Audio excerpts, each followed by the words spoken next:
الحمد للہ رب العالمین خالق کل مکان مکین وافضل الصلاۃ واکمل السلام علی سید المرسلین وعلی آلہ الطیبین الطاہرین واصحابہ الاکرمین اما بعد فاعوذ باللہ من الشیطان الرجیم بسم اللہ الرحمن الرحیم واستبق الباب وقدت قمیصه من دبر وألف يا سيدها لدى الباب قالت ما جزاء من أراد بأهلك سوءا إلا أن يسجن وعذاب أليم قال هي راودتني عن نفسي وشهد شاهد من أهلها إن كان قميصه قد من قبل فصدقت وهو من الكاذبين وإن كان قميصه قد من دبر فكذبت وهو من الصادقين فلما رأى قميصه قد من دبر قال إنه من كيدكن إن كيدكن عظيم يوسف أعرض عن هذا واستغفري لذنبك إنك كنت من الخاطئين صدق الله العظيم. قال الله تعالى في شأن حبيبه الكريم إن الله وملائكته يصلون على النبي يا أيها الذين آمنوا صلوا عليه وسلموا تسليما اللهم صل على سيدنا ونبينا مولانا محمد النبي الأمي وعلى آله وصحبه وبارك وسلم. محترم حاضرین کرام، عزیز بھائیوں، ابھی 12واں پارہ سورہ یوسف کے تیسرے رکوع کی جن آیات کریمہ کی تلاوت کا شرف حاصل کیا گیا، ان کا ترجمہ ہے جیسا کہ حضرت یوسف علیہ السلام اور عزیز مصر کا واقعہ چل رہا تھا، اسی کے ضمن میں اللہ تعالیٰ ارشاد فرماتا ہے واستبق الباب، اور وہ دونوں سے مراد حضرت یوسف علیہ السلام اور زلیخا، کیونکہ یہ عربی زبان کی فصاحت ہے، بار بار ہر زبان میں طریقہ ہوتا ہے کہ نام بار بار نہیں لیا جاتا ہے، کہ ضمیر جس کو پرونون کہا جاتا ہے اس کو ذکر کیا جاتا ہے. تو آپ اچھی طرح یہاں سمجھ سکتے ہیں کہ جو بھی ضمائر ہے کہ عورت کی طرف جو ضمیر ہوگی زلیخا کی طرف ہوگی، اور مرد کی طرف ضمیر ہوگی حضرت یوسف علیہ السلام. واستبق الباب، اور وہ دونوں کے دونوں دروازے کی طرف دوڑ پڑے. واستبق الباب وقدت قمیصہ، اس نے آپ کی قمیص کو پیچھے سے پھاڑ دیا، اس نے سے مراد زلیخا نے. وألف يا سيدها لدى الباب، اور وہ دونوں کون حضرت یوسف علیہ السلام زلیخا اس کے سردار سے ملے، اس کے سردار کو پایا. کس کے سردار؟ یعنی زلیخا کے خاوند کو پایا لدى الباب، دروازے کے پاس. قالت، تو اس نے کہا، یعنی اس عورت نے کہا، ما جزاء من اراد بأهلك سوءا، اس ما جزاء اس کی جزا کیا ہو سکتی ہے؟ من اراد بأهلك، جس نے تمہارے گھر والوں کے ساتھ برائی کا ارادہ کیا، سوائے اس کے کہ اسے جیل بھیج دیا جائے. نہیں، اس کی جزا جو تمہارے اہل کے ساتھ برائی کا ارادہ جس نے کیا، اس کی جزا اس کے علاوہ کیا ہو سکتی ہے کہ اسے قید کر دیا جائے، یا او عذاب علیم، یا کوئی درد اور سخت یعنی اسے سزا دی جائے. قالا، تو جب یعنی اس نے تہمت لگایا تو اس کے جواب میں قالا، کس نے کہا؟ انہوں نے کہا، یعنی یوسف علیہ السلام نے کہا، ہی راودتنی عن نفسی، کس سے؟ اس کے شوہر سے، زلیخا کے جو عزیز مصر تھا. ہی راودتنی عن نفسی، اسی نے مجھے اپنی جاری ورغلایا. ہی راودتنی عن نفسی، یعنی میرا قصور نہیں، یہ تو اس کا قصور ہے کہ ہی راودتنی عن نفسی. وشہد شاہد من اہلیہا، اسی زلیخا کے گھر والوں میں سے ایک گواہ نے گواہی بھی دے دی. انشاءاللہ تفسیر میں آئے گا، وہاں تو جب 7 دروازوں کے اندر ہو تو گواہ کا سوال ہی نہیں ہے. اور کون سا گواہ ہے؟ انشاءاللہ تفسیر میں اس کی تفصیل آئے گی. زلیخا ہی کے گھر کے لوگوں میں سے ایک گواہ نے گواہی بھی دے دی. کس کی؟ پاک دامنی کی، حضرت یوسف علیہ السلام کی. انکانا، اور کیسی گواہی دی؟ انکانا قمیصہ قد من قبل، اگر ان کی قمیص، کن کی قمیص؟ یعنی حضرت یوسف علیہ السلام کی. قد من قبل، آگے سے پھٹی ہوئی ہے تو فصدقت، تو وہ سچی ہے اور وہ جھوٹوں میں سے ہے. وَإِنْ كَانَ قَمِيصُهُ قُدَّ مِن دُبُرٍ، اگر وہ پیچھے سے پھٹی ہے تو وہ جھوٹی ہے اور آپ سچوں میں سے ہیں. وَإِنْ كَانَ قَمِيصُهُ مِن دُبُرٍ فَكَذَبَتْ وَهُوَ مِنَ الصَّادِقِينَ فَلَمَّا رَأَىٰ قَمِيصَهُ، تو جب اس نے دیکھا، کس نے دیکھا؟ عزیز مصر، کیونکہ فیصلہ سب یہ کس کو یقین دلانا تھا؟ عزیز مصر کو. تو جب عزیز مصر نے ان کی قمیص کو دیکھا قدہ من جو پھٹی ہوئی ہے من دبرن پیچھے سے، تو اس نے کہا کس سے خطاب کر کے؟ اپنی بیوی سے، انہ من کیدکن، یہ تمہارے سازشوں میں سے ہے، یہ تمہارے مکر و فریب سے ہے، یہ تمہارے جال میں سے ہے. انہ من کیدکن ان کیدکن عظیم. یعنی یہاں ایک فصاحت و بلاغت انشاءاللہ تعالیٰ اس کی بیان کی جائے گی. جمع کا صیغہ واحد کا استعمال نہیں کیا گیا، یعنی پلورل استعمال کیا گیا کہ بے شک تم عورتوں کا، یعنی صرف زلیخا ہی نہیں بلکہ ساری عورتوں ہی کا اس نے ذکر کر دیا. تم عورتوں کا مکر ان کیدکن عظیم، یہ بڑا ہے، یعنی عورتوں کا مکر بڑا ہوا کرتا ہے. اس کے بعد یوسف علیہ السلام کی طرف مخاطب ہو کر کہا یوسف، اے یوسف عارض عن ھذا، اس سے منہ پھیر لو، اس سے درگزر کر دو، جو ہو گیا ہو گیا، اس کو درگزر کر دو. واستغفر لذنبک، اپنے، کیونکہ سب کے سب ضمائر سے ہے اس لیے وضاحت کے لیے وضاحتی ترجمہ کیا جا رہا ہے. اپنی بیوی سے کہا واستغفر لذنبک، اپنی خطا کی معافی چاہ، اپنی خطا کی مغفرت طلب کر. انک کنت من الخاطئین، بے شک تو قصور واروں میں سے ہے، تو بے شک تو خطا کرنے والوں میں سے ہے. محترم حاضرین، اس سے پہلے سن چکے ہیں کہ حضرت یوسف علیہ السلام کو مختلف طریقے سے زلیخا نے ورغلانا چاہا، اپنی طرف متوجہ کرنا چاہا، یہاں تک کہ آخری حربہ، وہ حربہ کہ ایسا ایک محل تیار کیا گیا کہ جس کے 7 دروازے، 7 کمرے. جیسے جیسے یوسف علیہ السلام ایک دروازے میں داخل ہوتے تو آپ سن چکے ہیں کہ زلیخا نے ہر دروازے کو مقفل کر دیا. قرآن بھی اس کی تائید کرتا ہے، وغلقت الابواب، اس نے عام طور پہ گھر میں داخل ہونے ایک دروازے کو قفل لگایا جاتا ہے، لیکن ایک نہیں، ابواب یعنی ڈورس، ایک نہیں کئی دروازے. تو وہ کتنے دروازے ہیں؟ مفسر کرام فرماتے ہیں وہ جملہ 7 دروازوں پر مشتمل تھا. تو جس نے 7 دروازوں کو لگا دیا تھا، اب حضرت یوسف علیہ السلام ہر طریقے سے یعنی اس کی زلیخا کے ورغلانے سے اپنی دامن کو بچاتے رہے. یعنی مختلف طریقے سے زلیخا نے اپنے طرف راغب کرنا چاہا، یہاں تک کہ موقع بعض روایتوں میں آتا ہے، یہاں تک بھی آ گیا کہ یہ اس تلوار کے ذریعے سے یا تو ختم کر دے یا تو میں جو چاہ رہی ہوں اس کو میرے حکم کو مان. اور یہاں تک بعض روایتوں میں بعض راوی یہ بھی کہتے ہیں، اس نے کہا کہ یا ایک یہ ہوگا کہ میں ختم کر دوں گی، جب میں ختم کر دوں گی تو یقیناً تجھے بھی قتل کر دیا جائے گا، کہ یعنی الزام تجھی پر آئے گا. مطلب مختلف انداز سے حضرت یوسف علیہ السلام کو اپنے طرف وہ یعنی متوجہ کرنا چاہا، لیکن یوسف علیہ السلام عزم کا، عفت کا، پاک دامنی کا ایک پہاڑ بنے رہے. اور کیسے عام حالات میں بھی ایک انسان یعنی مطلب یہ کہ سوچا جا نہیں سکتا، 7 دروازوں کے اندر بھی ان کی پاک دامنی کا عالم یہ ہے، پھر بھی واقف نہیں ہوتے. تو اللہ تعالیٰ کی خصوصی برہان جس کا ذکر آیا، اللہ نے اپنی یعنی ایک ایسی یقینی کیفیت آپ کے اندر پیدا کر دی کہ آپ برائی کرنا تو درکنار، برائی کا آپ نے خیال بھی دل میں نہیں لایا، برائی کا ارادہ بھی نہیں کیا. لیکن جب معاملہ بڑھ جاتا ہے، یعنی زلیخا کی جب یعنی اس کی حرکتیں بڑھ جاتی ہے اپنے طرف راغب کرنے کی، تو انہوں نے سوچا کہ اب یہاں سے بھاگنے کے علاوہ کوئی چارہ نہیں ہے، اور یوسف علیہ السلام دروازے کی طرف بھاگنے لگے. اب سوچیں یہاں پر غور کیجئے، کون سے دروازے کی طرف بھاگ رہے؟ یہ ایک دروازہ نہیں ہے، دروازے ہیں 7، اور سب کے سب دروازے کیسے ہیں؟ سب کو قفل لگا ہوا ہے. تو اب یہ عزم دیکھیے. تو حضرت یوسف علیہ السلام نے دل میں اللہ سے خطاب کر کے کہا، اے اللہ میرا کام جتنی میری کوشش پوری کر دینا ہے، میں دروازے طرف بھاگوں گا، دروازے کا قفل کھولنا ہے تیرا کام ہے. تو اس لیے بزرگان دین نے یہاں پر بہت اچھے انداز سے بیان کیا کہ انسان بہانے کرتا ہے کہ میں مجبور تھا، پریشان تھا، اس لیے مجھ سے یہ خطا ہو گئی، وہ غلطی ہو گئی، فلاں غلطی ہو گئی. ارے تم بھاگ کے تو دیکھو یوسف علیہ السلام کی طرح، ان کے نقش قدم پر چلنے کے دیکھو، ہم تمہاری مدد کریں گے. تم اگر برائی سے بھاگو گے تو ہم تمہاری مدد، تم بھاگنے کے لیے تیار نہیں ہے، تمہارا ارادہ بھی نہیں ہے بھاگنے کا، تو کیسے مدد ہوگی؟ تو یوسف علیہ السلام بھاگتے ہیں، تو جو ہی بھاگا تو پہلے دروازے قفل کھل گیا، دوسرے دروازے کو قفل گیا، سارے دروازے قفل کھل گئے. اس لیے یہاں ایک اہم بات کہ عام لوگوں کی نظر اور ہوتی ہے، اللہ والوں کی نظر اور ہوتی ہے. عام لوگ اس کو دیکھتے ہیں، صرف سبب کو دیکھتے ہیں، سبب بولو جیسے کاز، ریزن، سبب کو دیکھتے ہیں. اور اللہ والے کس کو دیکھتے ہیں؟ مسبب الاسباب، سبب کے پیدا کرنے والے، سبب کے بنانے والے کو دیکھتے ہیں. ہمارا دیکھنا ان کے دیکھنے میں بہت بڑا فرق ہے. ان کی نظر مسبب الاسباب پر ہوتی ہے. تو اب یہاں عام دنیا والے تو صرف سبب کو دیکھتے ہیں کیسا کرے، لیکن اللہ والوں کی نظر کے مسبب الاسباب. تو انہوں نے دیکھا کہ قفل کس کے حکم سے لگا؟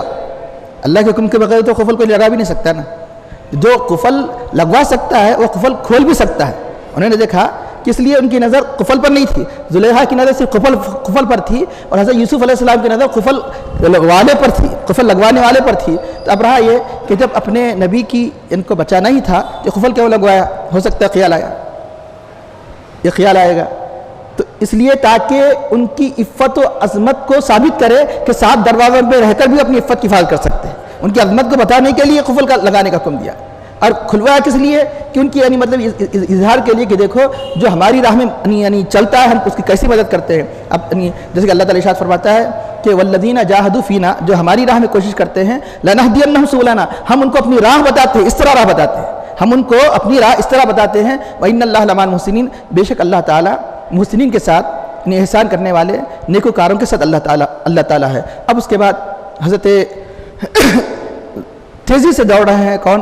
یوسف علیہ السلام. ایک ہی بات دیگر ہے, دروازے کھول رہے ہیں. اب اسی زلیخا بھی تیزی سے دوڑ رہی ہے, کدھر؟ یوسف علیہ السلام کے پیچھے. 1 دروازہ 2 دروازے 7 دروازے. اب اس آیت کریمہ میں باب, اس سے پہلے کی آیت میں ابواب, وہاں لگانے کا ذکر تھا, جمع آیا. واحد کیوں آیا؟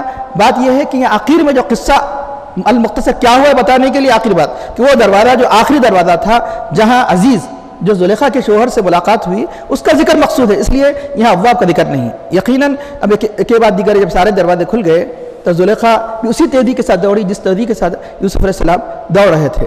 تو اب اس کے بعد ہوا یہ کہ اب اندازہ لگے دوڑے تو دونوں بھی, واستبقوا الباب, قرآن کریم کی آیت ہے, ان دونوں نے دوڑا دروازے کی طرف. لیکن ہر ایک کی دوڑ الگ الگ ہے. آج بھی دنیا میں لوگ دوڑ رہے ہیں, لیکن ہر ایک کی دوڑ الگ الگ ہے. کسی کی دوڑ دنیا کی طرف, کسی کی دوڑ عقبہ کی طرف, کسی کی دوڑ جائز چیز کی طرف, کسی کی ناجائز چیز کی طرف. تو اب یہاں دوڑنے کا مزاج الگ ہے. یوسف علیہ السلام کس لیے دوڑ رہے ہیں؟ باہر بھاگ جائے, یعنی مطلب برائی تو دور کی بات ہے, برائی کے موقع سے بھی بھاگ جائے.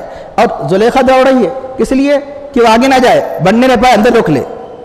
دوڑنے کا مقصد الگ الگ ہے. یہ دوڑ رہے ہیں باہر نہ نکلنے پائے, یہ دوڑ رہی ہے کہ یہ دوڑے باہر نکل جائے, یہ دوڑ رہی ہے کہ باہر نہ نکلنے پائے. تو یہ دونوں کا مقصد دوڑنے کا الگ الگ ہے. تو اب اس کے بعد اس لیے یہاں ایک اہم بات کہ وہ یاد رکھیے کہ جب دوڑنے کی بات آئی تو یہ بات یاد رکھیے, اللہ کے نبی سرور کائنات صلی اللہ علیہ وسلم نے فرمایا اتقوا مواقع التہم, کہ تم تہمت کے مقامات سے بچو. یعنی ایسے مقامات, برائی تو کرنا تو برائی ہے کسی صورت میں, بلکہ کسی مقام پر آپ برائی نہیں کر رہے ہیں, ایسے مقام پر کہ دیکھنے کے بعد لوگ یہ کہے کہ یہ بھی یہ برائی کر رہا ہے, ایسے مقامات پر بچو. مثال کے طور پر سمجھنے کے لیے ایک مثال, اگر شراب خانے کے دروازے پر آپ بیٹھے ہوئے ہیں تو اگر آپ دودھ بھی پی رہے ہیں تو دودھ بھی پینا جائز نہیں ہے آپ کو. کیوں؟ کہ دودھ کو بھی لوگ کیا سمجھیں گے؟ شرابی سمجھیں گے, گرچہ کہ آپ دودھ پی رہے ہیں. اس لیے بتایا گیا ہے کہ برائی ہی سے مت بھاگو, بلکہ برائی کے مقامات جہاں تہمت لگنے کا اندازہ ہوتا ہے وہاں سے ہی بھاگنے کی کوشش کرو. تو یہ اب یہ اس کے بعد ہوتا ہے کہ اب یہ دونوں کے دونوں آگے پڑے. تو جب تیزی سے نکلنا چاہا تو آخر میں حضرت یوسف علیہ السلام کی قمیض کا پچھلا دامن حصہ ہاتھ کو آ گیا. ہاتھ پہ آنے کے بعد وہ پھٹ گیا, یعنی زلیخا کے ہاتھوں سے. اب اس سے کیا پتہ چلا؟ کیا کسی کا یوں ہی یعنی ہاتھ اگر پکڑ لے, اب چل رہا ہے, کرتا پھٹ جاتا, کرتا پھٹ جاتا تو کیا تو اس سے پتہ چلا کہ یوسف علیہ السلام کتنی تیزی سے دوڑے ہوں گے. جب کوئی تیزی سے دوڑے گا اور پیچھے بھی کوئی تیزی سے دوڑے گا, جب ہاتھ کو جب قمیص آئے گی تو ٹوٹے گا. اس سے دوڑنے کا اندازہ لگتا ہے کہ کس حد درجے وہ نہیں مطلب یہ کہ وہ برائی سے بھاگ رہے تھے. اس کے بعد ہوا یہ کہ جب دروازے کے آگے بڑھتے ہی اب عزیز مصر یعنی زلیخا کے شوہر کو کہاں پایا؟ والفیا, ان دونوں نے پایا سیدہا, اپنے سردار کو. کس کے سردار کو؟ اس عورت کے سردار کو. لدل باب, دروازے کے پاس, یعنی صدر دروازہ, جو دروازہ صحن میں نکلتا ہے. یہاں اہم غور کرنے کی بات ہے, یوسف علیہ السلام کو عزیز مصر نے خریدا. لفظ سید کے معنی ہے آقا, مالک. عام طور پر غلام کے یعنی جس کو جو شخص کسی کو خریدتا ہے تو اس کو کیا کہا جاتا ہے؟ عربی میں سید کہا جاتا ہے.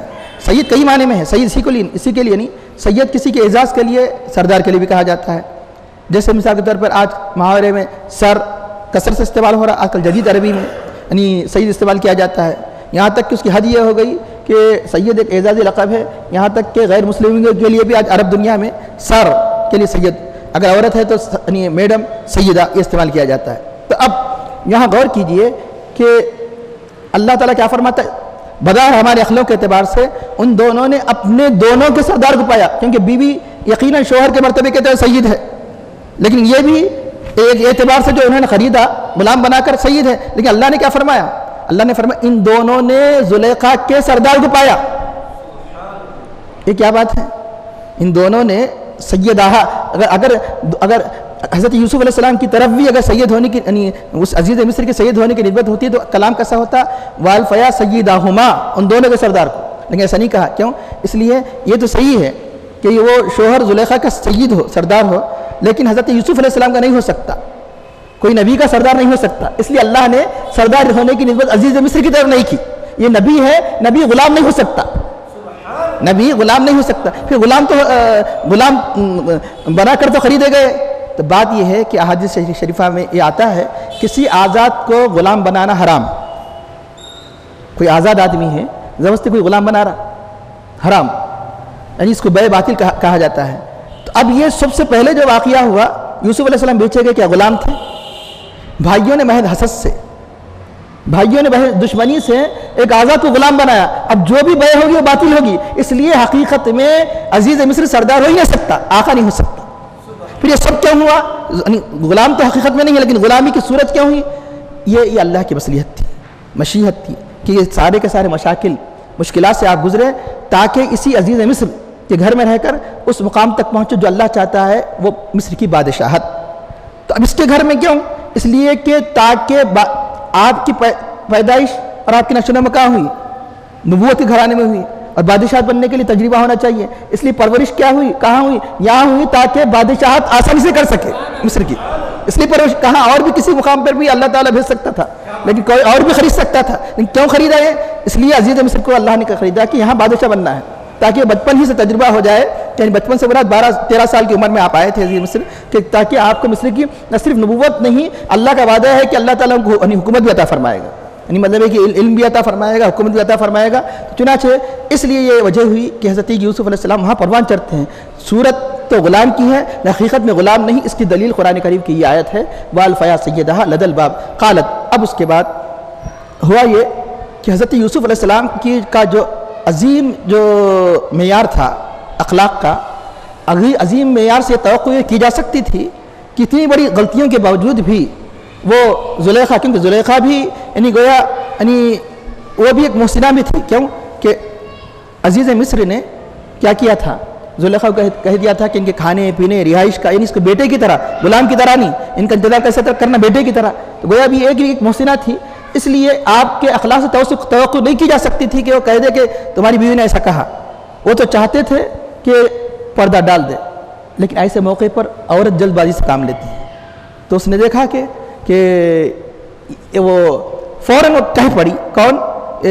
زلیخا، کہ جس کو تم نے پالا ناز و نعم سے، تم نے اس کی ایسی جس کو اتنے آرام سے رکھا، تو تمہاری ہی یعنی اہل خانہ، تمہارے گھر والوں پر اس نے بری نظر کی ہے، اور یعنی اس نے خیانت کی ہے، اس نے دغا کی ہے. تو گویا وہ یعنی مطلب یہ کہ خود اپنی برائی کو خود اس نے ظاہر کیا. ورنہ اگر وہ اپنی منہ نہ کھولتی، یوسف علیہ السلام کوئی کلام ضرور ایسا کہتے کہ جس کلام کے ذریعے سے اس کے یعنی مطلب یہ کہ برائی پر کوئی پردہ پڑ جاتا. لیکن ایسا نہیں ہوا. خود اسی نے یعنی آگے بڑھ کر اس نے کہا کہ اس کی جزا کیا ہو سکتی ہے، اس کی سزا کیا ہو سکتی ہے. مخالط ما جزاء من اراد باہلک، جو آپ کے اہل سے، آپ کے گھر والے کے ساتھ اس نے یعنی برائی کا ارادہ کیا. یہاں بلکہ بعض یعنی اہل سیرت نگاروں یہ بھی لکھتے ہیں کہ یقیناً جب آپ کرتا پھٹ گیا ہوگا تب زلیخا کی ہمت ٹوٹ گئی، تو اب آگے آپ بڑھ گئے. تو سب سے پہلے عزیز مصر سے ملاقات ہوئی. یہ بعض گرچہ کہ تمام اکثر تفاسیر میں تو نہیں آتا، بعض مفسرین نے یہ بھی لکھا ہے. لکھنے کے بعد جب آپ کے چہرے پر پریشانی کے آثار دیکھے تو عزیز مصر نے کہا کیا بات ہے؟ تو ایسا کلام کہا جو جھوٹ بھی نہ ہو اور زلیخا کی یعنی اس میں برائی بھی نہ ہو. جب دونوں پھر گھر میں داخل ہوئے تب زلیخا کو یقین ہو گیا کہ یوسف علیہ السلام نے ضرور یعنی بتا دیا ہوگا. تب اس کے بعد وہ فوراً کہنے لگی کہ اب اس کی سزا کیا ہو سکتی ہے جو آپ کے اہل کے ساتھ یہ برائی کی. تو اس کے بعد یہاں ایک اہم بات کہ زلیخا نے یہ نہیں کہا کہ اس نے برائی کی ہے، ارادہ کیا، ارادے کی نسبت نمبر 1 پہلی بات کہ من ارادہ جو آپ کے ساتھ برائی کا. تو اس نے کہا کہ میں سو رہی تھی تو تمہارے اس غلام نے دست درازی کوشش کی تو تو میں اٹھ گئی تو میں اسے پکڑنے بھاگی. یہ اس نے زلیخا نے الزام لگایا. تو مطلب ارادے کی نسبت کی, غلط فعل کی نسبت نہیں کی. غلط فعل کی بھی نسبت کر سکتی جب جھوٹ پر آمدہ ہو جائے. اب یہاں اہم بات یہ, سزا بھی تجویز کر رہی ہے اپنے طرف سے. عام طور پر ایسے موقع پہ سزا تجویز نہیں کی جاتی, کیونکہ مطلب ہے کہ شوہر کو اختیار دیا جاتا ہے تو جو چاہے کرے, لیکن سزا تجویز کر رہی ہے کہ اس کی سزا کیا ہو سکتی ہے, جو تیرے یعنی اہل کے ساتھ برائی کا ارادہ کرے, اس کے سوا کہ اس کو جیل بھیج دیا جائے یا کوئی پنشمنٹ, عذاب علیم, کوئی دردناک, مطلب مفسرین کرام فرماتے ہیں کوڑے وڑے لگا دیا جائے برسر عام. اس لیے کہ اگر کوئی کسی کو چاہتا ہے, وہ نہیں چاہتا کہ اسے قتل کر دیا جائے. کوئی یعنی اپنے محبوب کو قتل ہونا نہیں دیکھنا چاہتا, کیونکہ زلیخا حضرت یوسف علیہ السلام کو چاہتی تھی, اس لیے خود سزا تجویز کر دی, کہیں طیش میں آ کر شوہر قتل نہ کر دے, اس لیے پہلے کہہ رہی کہ ان کو قید خانہ بھیج دیا جائے. تو اس کے بعد ہوا ہے. اب ایک بات, جب انسان پر کوئی بڑی تہمت لگے, اس وقت خاموش رہنا یہ انسان کی شرافت نہیں ہے, یہ اخلاق نہیں ہے, یہ کردار نہیں ہے. کسی کا عیب چھپتا ہے تو اس کو خاموش اختیار کی جا سکتی ہے, لیکن خود اگر انسان کی طرف کسی برائی کا اگر یعنی کی انگلی اڑتی ہے تو اس وقت خاموش رہنا اخلاق, یہ کردار نہیں ہے. لہذا آپ نے صاف کہہ دیا. اب آپ کو جواباً کہنا پڑا حضرت یوسف علیہ السلام کو, قال ہی راودتنی عن نفسی, اسی نے مجھے اپنی طرف ورغلانے کی کوشش کی, پھسلانے کی کوشش کی, انہیں اپنی طرف راغب کرنے کی کوشش کی. ہی راودتنی عن نفسی وشہد شاہد من اہلیہا, اس کے گھر والوں میں سے ایک نے گواہی بھی دی. اب یوں تو ظاہری طور پر حضرت یوسف علیہ السلام کے پاکی کے تو بہت سے گواہ ہیں. بگانی مطلب یہ کہ حالات جس کو کہتے ہیں, حالات بھی عام طور پر گواہ ہوتے ہیں. ایک تو حالات کا گواہ ہونا یہ ہے کہ حضرت یوسف علیہ السلام کی یعنی شرافت, عظمت مسلسل عزیز مصر دیکھتے چلے آ رہے تھے, کسی وقت بھی ان کی طرف یعنی مطلب کوئی برائی کا شائبہ بھی ان کی ذات میں نہیں دیکھا, یہ خود کافی تھا.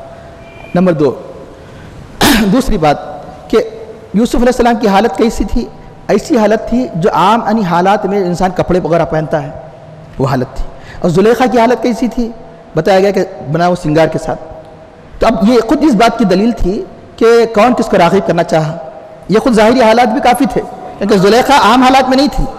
زلیخا کی حالت کچھ اور تھی, اور حضرت یوسف علیہ السلام کے یعنی مطلب ہے کہ کپڑوں کی حالت جو عام نیچرل جو طبعی طور پر جو انسان پہنتا ہو, جیسے مثلا دعوت میں جاتے ہیں تو اس وقت کا لباس اور ہوتا ہے ہمارا, اور ہم عام حالات کا لباس اور ہوتا ہے. تو خود زلیخا کی حالت بھی کافی تھی, لیکن ایک شوہر جب کہ اور مصر کا ایک یعنی وزیر خزانہ ہو, تو وہ یوں ہی یعنی ایسی باتوں ہی پر ہی یعنی فیصلہ کرنے کے لیے راضی نہیں ہوگا. وہ تو چاہے گا کہ کوئی دلیل ہونی چاہیے, کیسے میں اپنی بیوی کو یعنی خطا کار سمجھوں. تو اب اندازہ لگائیے کہ ایسے موقع پر کسی کو گواہ پیش کرنا, کہاں سے لائے گواہ؟ ایک کمرے کا گواہ مشکل ہے, تو 7 کمروں کے اندر کا گواہ, اور یعنی مطلب یہ کہ وہاں کون گواہ ملے.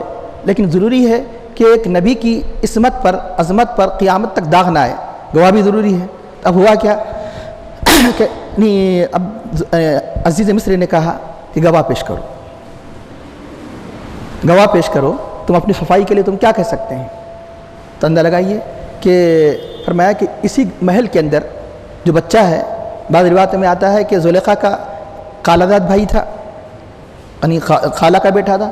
یہ کہ زلیخا کا مامو زاد بھائی تھا, مامو کا بیٹا تھا یا خالو کا بیٹا تھا, چھوٹا سا بچہ جس کی عمر بعض روایت میں آتا ہے 2 سال 2 مہینے, بعض روایت میں 4 مہینے. 2 مہینے کا بچہ, 4 مہینے کا بچہ, یقین ہے آپ جانتے ہیں کہ 1 سال تک بھی کوئی بچہ بات نہیں کرتا, یعنی 2 مہینے کا تھا, بعض روایت میں 4 مہینے کا بچہ. فرمایا کہ میری پاک دامنی, میری عفت کا یہ خود زلیخا, یہ وہ نہیں, خود زلیخا ہی کے یعنی رشتے کا بھائی, زلیخا ہی کے محل میں رہنے والا یہ چھوٹا سا بچہ میری پاک دامنی کا گواہ ہے. یہ بچہ کیسے جانی تو میرا گواہ ہو سکتا ہے؟ اللہ اس بات پر قادر ہے کہ وہ میری عفت اور میری عصمت کی گواہی وہ دے سکتا ہے. اس کے بعد یہ کہنا ہی تھا, وہ بچہ جو جھولے میں تھا, 2 مہینے کا 4 مہینے کا بچہ کہاں ہوتا ہے, جھولے میں تھا, اٹھ کر کھڑا ہو گیا اور سامنے عزیز مصر کے سامنے کھڑا ہو کر کہا کہ اس کے بعد گواہی. ایک بات, بچے کا اٹھ کر آ کر صرف اتنا بھی کہہ دینا کافی تھا کہ یہ تمہاری بیوی غلطی پر ہے, زلیخا غلطی پر ہے, یوسف علیہ السلام یہ حق پر ہے, یہ پاک ہے, ان کا دامن ہر قسم کی برائی سے پاک. اتنا کہنا بھی خود معجزہ ہے, اتنا ہی کہنا ہے. اب اندازہ لگائیے, یہی صرف اتنا ہی نہیں کہا, بلکہ ایک قاضی, ایک مجسٹریٹ, ایک جج جیسے ججمنٹ دیتا ہے ایسے ججمنٹ بھی دیا لڑکے نے. لیکن مطلب ہے کہ جیسے دنیا میں عموماً پروف ہوتا ہے عام طور پر, تو اب مثال کے طور پر دنیا میں دیکھا جاتا ہے جب کسی کوئی چیز گواہ نہیں نا, ادھر سے ہے نا ادھر سے گواہ, کیا ہوتا ہے جب حالات کو دیکھا جاتا ہے کہ حالات کیا تھے فلاں فلاں، پورے پروف لیے جاتے ہیں ادھر ادھر، واقعی کے وقت کیا کیا ساری چیزوں کو لیا جاتا ہے، گواہ کوئی بھی پیش نہ کر سکا، اور دونوں کے دونوں سچے ہیں مثال کے طور پر، اور واقعہ ہوا ایک غلطی پر ایک فلاں ہے، تو اس وقت کیا جائے گا؟ گواہ پیش کرنے کے لیے کوئی طے نہ، تو اس وقت حالات کو دیکھا جائے گا۔ تو ایک قاضی کو اس وقت جن حالات کا جائزہ لینا چاہیے وہ بچہ جائزہ لیتا ہے، چھوٹا بچہ، تو یہ معجزے میں یوسف علیہ السلام کے معجزے پہ معجزہ، یعنی ایک نہیں یعنی دو معجزے اس کے اندر جمع ہیں۔ اب اس کے بعد اس بچے نے کہا شہید شاہد من اہلیہا، اہلیہا ہا کی ضمیر کدھر جا رہی ہے؟ یعنی زلیخا کی طرف، زلیخا کے یعنی ہی کے گھرانے کے ایک گواہ دینے والے نے گواہی دی کہ ان کان قمیص قد من قبل، اگر ان کی قمیص، ہو مانے مذکر مرد، عربی زبان میں یعنی ضمائر کا استعمال کثرت سے ہوتا ہے، زمانے پرونون، اگر ان کی قمیص قد من قبل، اگر سامنے سے پھٹی ہے تو فصدقت، تو یہ عورت سچی ہے، وہو من الکاذبین، اور یہ جھوٹوں میں سے ہے، وَإِنْ كَانَ قَمِيصُهُ، اور اگر ان کی قمیص قد من دبر، پیچھے سے پھٹی ہے تو فکذبت، تو اس نے جھوٹ کہا، اور یہ سچوں میں سے ہے، اس نے جھوٹ کہا، یہ سچوں میں سے ہے۔ اب یقیناً یعنی یہ بالکل ظاہر سی بات تھی کہ قمیص پیچھے سے پھٹی تھی۔ اب یہاں یہ کہ یہ کیا بات ہے کہ پیچھے سے پھٹنا، سامنے سے پھٹنا، تو بتایا گیا جو انسان بھاگتا ہے عام طور پر اس کی قمیص پیچھے سے نہیں پھٹتی، جو کسی کا پیچھا کرتا ہے تو وہ سامنے بھاگنے والے کی قمیص پیچھے سے پھٹ سکتی ہے۔ تو یہ یقینی بات ہے کہ یوسف علیہ السلام برائی سے بھاگ رہے تھے اور یہ اس کو یعنی وہ کھینچنا چاہا، اس لیے یہ اس بات کی دلیل ہے کہ اگر یوسف علیہ السلام زلیخا کے پیچھے بھاگتے، اگر عورت یعنی واقعی پاک باز ہوتی تو وہ بھاگتی، یہ پیچھا کرتے، نہیں ایسا نہیں ہوا، تو اس وقت یہ بھی سوال ہے کہ سامنے سے کیوں پڑتی؟ تو ہوتا یہ کہ ایک ایسا مقام آ جاتا کہ عورت مدافعت نہیں کرتی تو یعنی بھاگ نہیں سکتی، رک جاتی، تو مدافعت کرنے میں سامنے کی قمیص کا حصہ پھٹ سکتا ہے، پیچھے کا نہیں پھٹتا۔ اور دوسرا یہ کہ ہو سکتا ہے کہ بھاگنے میں جب انسان کسی کے پیچھے بھاگے تو اسے الجھ کر کسی جگہ دروازے میں کہیں بھی الجھ کر بھی سامنے کا حصہ پھٹ سکتا ہے، اور جو بچنا والا ہوتا ہے اس کا سامنے کا حصہ نہیں پڑتا، عام طور پہ پیچھے کا حصہ پڑتا ہے۔ یہ ظاہری یہ پروف تھا اس بات کا کہ یوسف علیہ السلام ہر قسم کی برائی سے پاک، اور یہ برائی کی طرف مائل تھی، اس نے یہ گواہی دے دی۔ اس کے بعد فلما رأى قمیصہ، تو جب اس نے دیکھا، کس نے؟ عزیز مصر نے آپ کی قمیص کو، تو دیکھا کہ قد من دبر، پیچھے سے پھٹی ہے، تو قال، تو اس نے کہا انہ من کیدکن، یہ بالکل واضح ہو گیا، یہ تم عورتوں کا مکر و چال ہے، یہ تمہاری سازش ہے، یہ تمہارا فریب ہے۔ یعنی یوسف علیہ السلام کا دامن ہر قسم کی برائی سے پاک ہے۔ یہاں جو قرآن کریم کی فصاحت و بلاغت، قرآن کریم کا ایک ایک کلمہ اس کی سیٹنگ کے اندر کتنے معنی پوشیدہ ہوتے ہیں، اندازہ لگائیے۔ اس بچے نے کیا کہا؟ اس بچے نے یہ کہا کہ سب سے پہلے اسٹارٹ جو ابتدا کی اس نے کلام کی کہ اگر ان کی قمیص سامنے سے پھٹی ہے تو وہ سچی ہے۔ ایسا کیوں کہا؟ ایسا بھی کہہ سکتے تھے نا، ان کی قمیص اگر پیچھے سے پھٹی ہے تو یوسف علیہ السلام سچے ہیں، یہ جھوٹوں میں سے ہیں، یہ جھوٹ بولنے والوں میں سے ہے، عورت ایسا کہہ سکتے تھے نا، کیونکہ ترجیح تو اسی کی تھی کہ یوسف علیہ السلام کی عظمت بیان کرنا ہے۔ یوسف علیہ السلام کی عظمت جب بیان کرنا ہے تو پہلے اس کو بولنا چاہیے تھا، بچے کو اسے یہ کہنا چاہیے تھا کہ اگر ان کی قمیص یعنی سامنے سے پھٹی ہے تو یعنی مطلب یہ کہ یہ جھوٹے ہیں، لیکن معاملہ کیا ہوا؟ اگر ان کی قمیص اگر سامنے سے پھٹی ہے تو یہ سچے ہیں، یہ عورت سچی ہے۔ کیوں کہا؟ اس لیے کہ عورتوں کے اندر یعنی مطلب یہ کہ موجود غلطی پر بھی ہے، اگر ان کو جھوٹا کہہ دیا جائے تو برداشت ہوتا ہے، جو سچی عورت کو تو خود برداشت نہیں کرے گی، جھوٹی عورت ہی برداشت نہیں کرے، اس کو جھوٹا کہہ دیا جائے۔ تو اگر یہ بچہ یہ کہتا، پہلے یہ کہہ دیتا کہ اگر ان کی قمیص اگر یعنی سامنے سے پھٹی ہے تو یعنی یہ ان کی قمیص اگر پیچھے سے پھٹی ہے تو جھوٹی ہے، تو تیش میں آ جاتی زلیخا، اور بچہ کہتا ہے کہ چھوٹا منہ بڑی بات، خاموش بیٹھ۔ تو وہ اللہ تعالیٰ نہیں چاہتا تھا کہ جو اپنے نبی کی عظمت کے گواہ بن جائے اس وقت کسی کی طرف سے ڈانٹ ڈپٹ پڑے، یہ بھی نہیں چاہتا تھا۔ اگر یہ بات پہلے کہہ دیتی ارے یہ تو گھر کا بچہ بھی سچائی کی بات کہہ رہا ہے، تو اس لیے پہلے زبان سے کہلوانے لگایا کہ اس صورت میں یہ عورت سچی ہے تاکہ پورا کلام سن سکے۔ اگر پہلے یوسف علیہ السلام سچی کی بات ہوتی تو یہ ہو سکتا ہے کہ ڈانٹ ڈپٹ کرتی بچے پر۔ تو یہ بھی ایک یعنی قرآن کریم کی یعنی مطلب ہے کہ ایک ایک کلمے کے اندر جو ترتیب ہے اس کی عظمت ہے۔ اب یہاں ایک اہم بات، یوسف علیہ السلام کی قمیص اس کو کہتے ہیں عجائب روزگار۔ عجائب روزگار کا مطلب یہ ہے کہ دنیا کے یہ روحانی عجائبات میں سے ہے۔ یوسف علیہ السلام کے قصے میں یہ قمیص کے 3 واقعات ہیں۔ اللہ والوں کی جب قمیض کے اندر یہ یعنی ایسی چیزیں ہیں تو خود اللہ والوں کی ذات کے اندر کیا چیزیں پائی جاتی ہیں. ایک پہلی کہ یوسف علیہ السلام ہی کی قمیض دلیل بنی یوسف علیہ السلام کے بھائیوں کے جھوٹ ہونے کی. آپ سن چکے ہیں کیسے کہ انہی کی قمیض کو جب ان کو کنویں میں ڈالا گیا قمیض نکال لی گئی. کیوں؟ اس خیال سے اس قمیض کو جھوٹا خون لگا کر کہہ دیں گے بھیڑیا کھا لیا.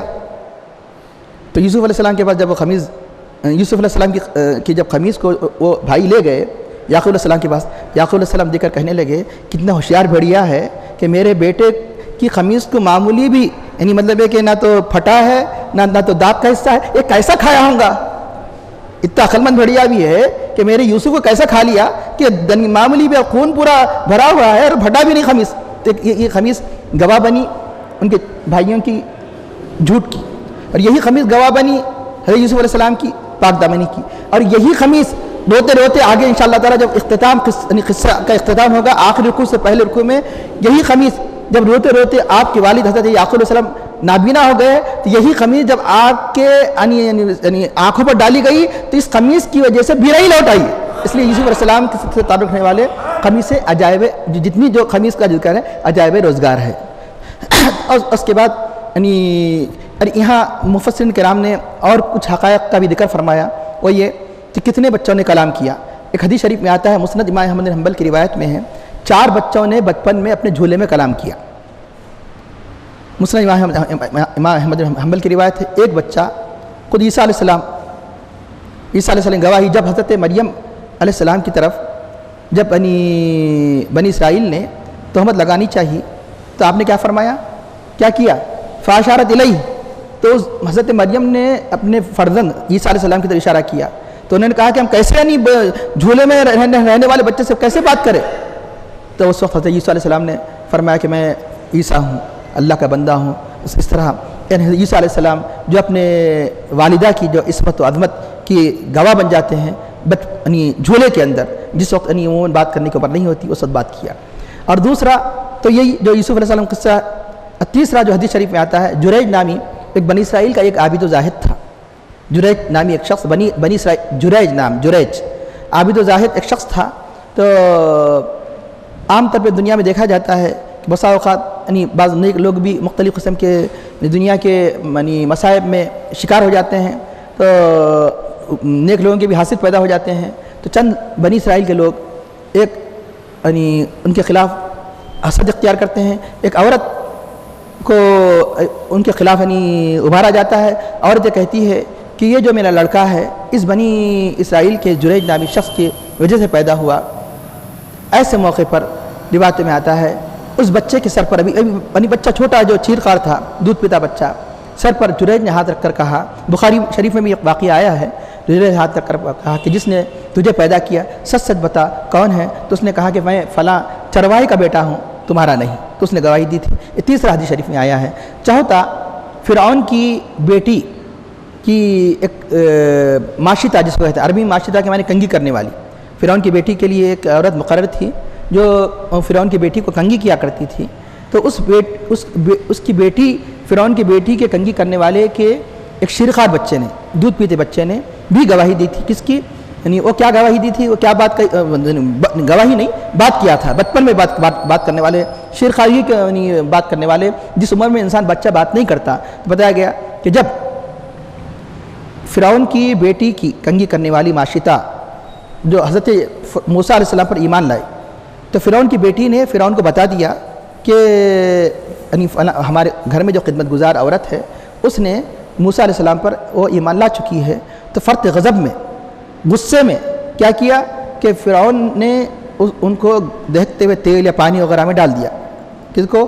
وہی اپنی گھر کی خادمہ کو، ماشطہ کو. تو اس وقت بچے نے کہا کہ اماں، میری امی جان فکر نہ کرنا، آپ حق پر ہے، یعنی آپ کسی تکلیف میں نہیں ہے. تو وہ اشارہ کر دیا، بظاہر تو آگ میں ڈالا گیا، وہاں جاتے ہی آگ گیا، حضرت ابراہیم علیہ السلام پر گلے گلزار ہو گئی تھی. یہ بھی گویا ان کے حق میں ایک یعنی مطلب یہ کہ برکت وہ ٹھنڈی ہو گئی، جو بھی پانی تھا، جو بھی یعنی تیل تھا. تو چنانچہ اس وقت کہا کہ تمہاری یہ جو جان جا رہی ہے اس پر فکر مت کرو، تم حق پر ہے، یعنی اللہ تعالیٰ تم سے راضی ہے، تم جنت میں داخل ہوں. اس طرح یہ احادیث میں آتا ہے 4. لیکن ایک بات یاد رکھیے کہ اس کا مطلب یہ نہیں کہ چاروں کے علاوہ کسی نے کلام نہیں کیا، اس لیے اس کو کہتے ہیں حصر۔ حصر کا مطلب ہے کہ حدیث شریف میں یہ نہیں آیا کہ چاروں ہی نے بات کی، اس کو حصر کہتے ہیں، اس کو لغوی فساد والا حصر، چاروں ہی نہیں، چار کا کیونکہ ذکر آ گیا، ورنہ اس کے علاوہ اور بھی بات کرنے والے ہیں۔ حضرت امام جلال الدین سیوطی علیہ الرحمہ نے تقریباً 11 کی تعداد بیان فرمائی، انہوں نے جمع کیا مختلف روایتوں کے ذریعے سے۔ 11 کی تعداد ایسی ہے جو شیر خارگی کے زمانے میں، دودھ پیتے زمانے میں، جس عام طور پر بات نہیں کرتے، 11 لوگ ایسے ہیں جو ہمیں روایات احادیث ملتے ہیں جنہوں نے بات کیا، اس کو جمع بھی کیا انہوں نے امام جلال الدین سیوطی۔ انہی میں بات کرنے والے میں سے یاد رکھیے خود ہمارے نبی کریم سرور کائنات صلی اللہ علیہ وسلم بھی ہے۔ کیسے؟ جیسے ہی جب آپ پیدا ہوئے اس وقت سب سے پہلے آپ نے کیا کیا؟ سجدہ کیا۔ سجدہ کرتے ہی آپ نے کہا اللہ اکبر کبیرہ والحمدللہ کثیرہ سبحان اللہ بکرۃ و اصیلا۔ اللہ اکبر کبیرہ، سب سے پہلے اللہ کے حبیب پیدا ہوتے ہی سجدہ کرتے ہی سجدے سے سب سر اٹھایا، یہ پڑھا اللہ اکبر کبیرہ، اللہ بہت بڑا ہے، بہت بڑی عظمت والا ہے، والحمدللہ کثیرہ، اللہ کی بہت تعریف ہے، اور سبحان اللہ بکرۃ و اصیلا، اللہ کی خوب تسبیح ہے، اللہ کی ذات پاک ہے۔ یہاں آپ نے غور کیا کہ سب سے پہلے اللہ کے نبی نے پیدا ہوتے ہی یہ تینوں کلمات کہا۔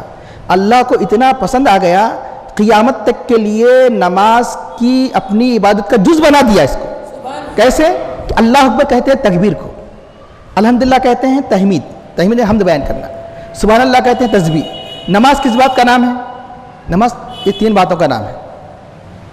ایک تو نماز کی دعوت خود اللہ اکبر سے دی جاتی ہے، نماز کو بلایا جاتا ہے اللہ اکبر۔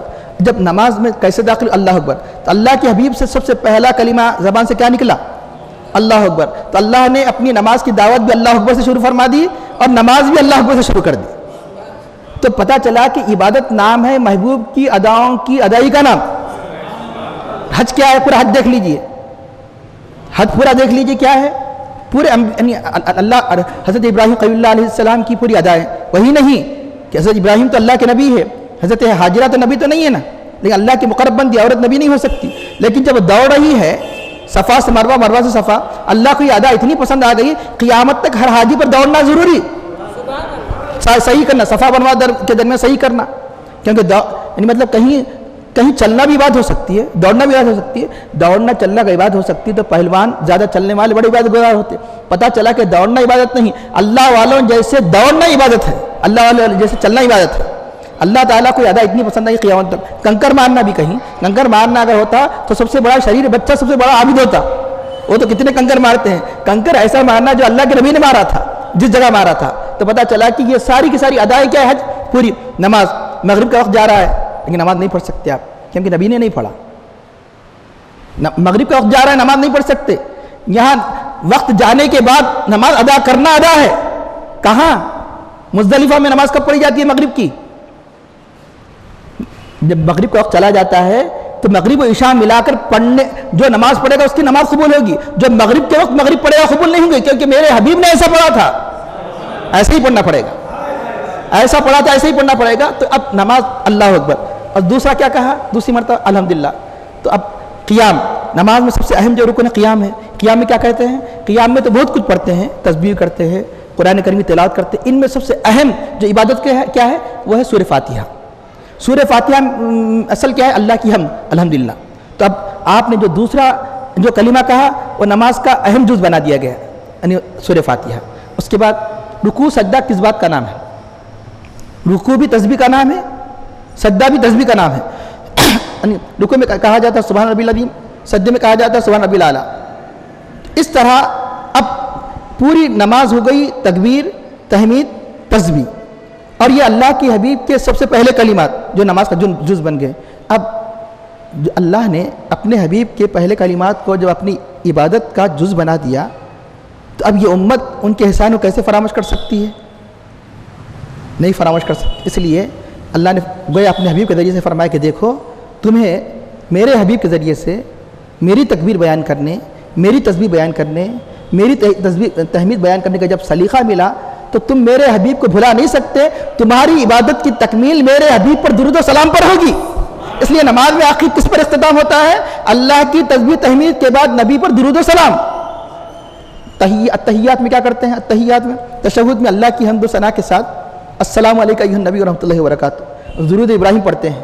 تو اس طرح یہ مجموعہ ہوا یہ عبادت اللہ کے حبیب کی ادا کر۔ اب اس کے بعد یہی نہیں، جس طرح یوسف علیہ السلام کی گواہی ایک چھوٹے بچے نے دی تھی، حضرت مریم کی گواہی عیسیٰ علیہ السلام نے دی تھی، خود اللہ کے نبی کی نبوت کی گواہی بھی بچوں نے دی ہے۔ جیسا کہ روایت میں آتا ہے حجۃ الوداع کے موقع پر آپ تشریف لے جا رہے تھے، کئی سیرت کی کتابوں میں آپ کو ملے گا، خصائص کبریٰ وغیرہ سیر کتابوں میں، ایک بچہ جو پیدا ہو کر بعض روایات میں پہلا دن تھا، دوسرا دن تھا، یہ تو 4 مہینے ہو چکا تھا بچہ، یہ صرف پہلا ہے دوسرا دن تھا کہ اللہ کے حبیب نے پوچھا کہ میں کون ہوں، تو اس بچے نے فصیح زبان میں کہا کہ آپ اللہ کے رسول ہیں۔ اور ایک روایت میں آتا ہے ایک گونگا بچہ جو آپ کے سامنے لایا گیا، جو گونگا بچہ زندگی میں کبھی اس نے کلام نہیں کیا، اس سے بھی آپ نے پوچھا میں کون ہوں، تو اس گونگے نے پورے فصیح بلیغ زبان سے کہا کہ آپ اللہ کے رسول ہیں۔ یہ تو بچہ ہے، گرچہ کہ بات نہیں کرتا، آگے بات کرنے کی اس کے اندر صلاحیت ہے، جس کے اندر صلاحیت نہیں ہے جب وہ گواہی دے سکتے ہیں، گھوڑ پھوڑ گواہی دے سکتا ہے، کنکریاں گواہی دے سکتے ہیں، تو بچے گواہی دینا اللہ کے حبیب کی عظمت کی کوئی تعجب نہیں ہے۔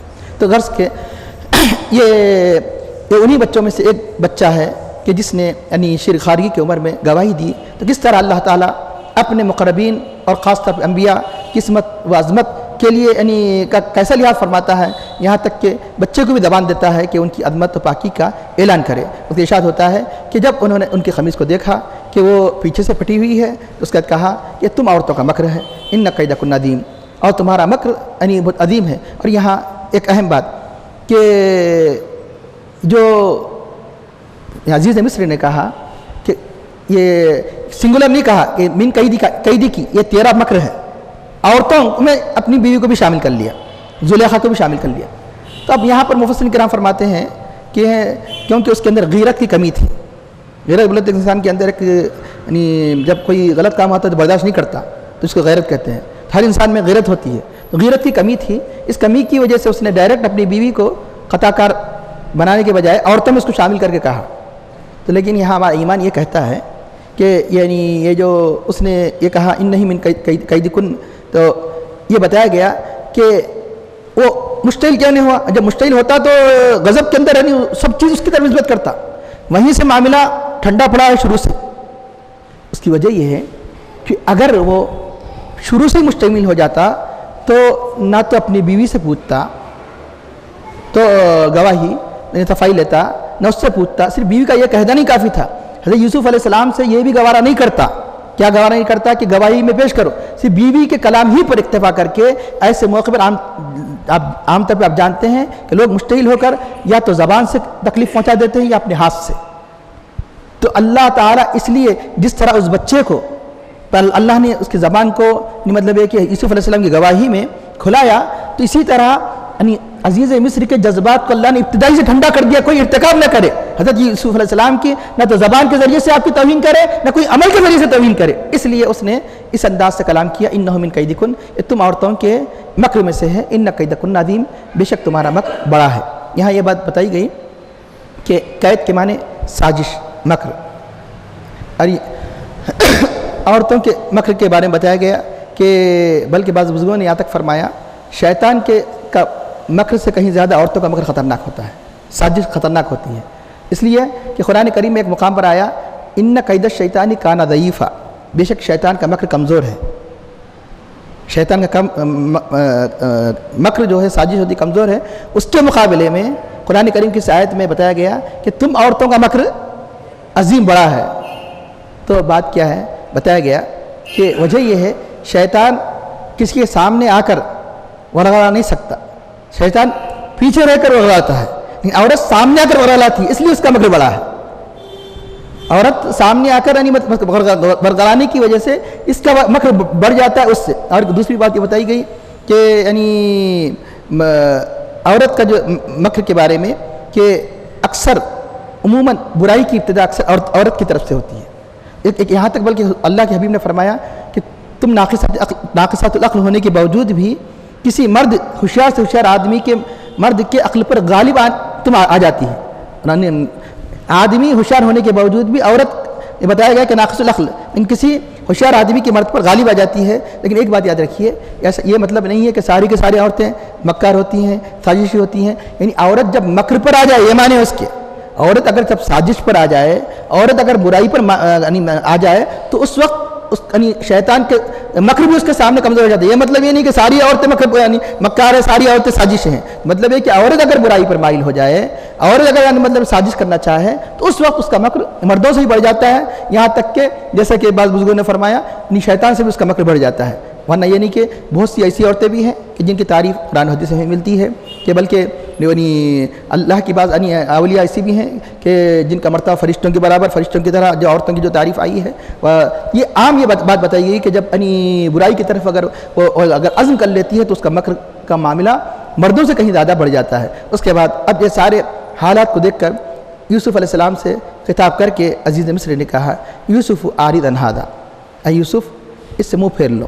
منہ پھیر لو کا مطلب یہ ہے کہ اس میں کئی معنی بتائے گئے، اب اس کا چرچا مت کرو، اس سے مطلب یہ کہ اس محل کی عظمت پر دھبا آ جائے گا، کسی لوگوں کے سامنے اس کا ذکر مت کرو، خاموشی اختیار کرو، معاف کر دو، درگزر کر دو، نہ صرف زلیخا کو بلکہ اس کا لوگوں کے سامنے بھی اس کا تذکرہ مت کرو، عارض اس سے منہ پھیر لو، واستغفری لذنبک۔ اب اس کے بعد زلیخا سے خطاب کر کے کہا اپنے خطا کی معافی چاہ، اپنے انکی کنتی من الخاطئین، بے شک تو خطا کاروں میں سے ہے۔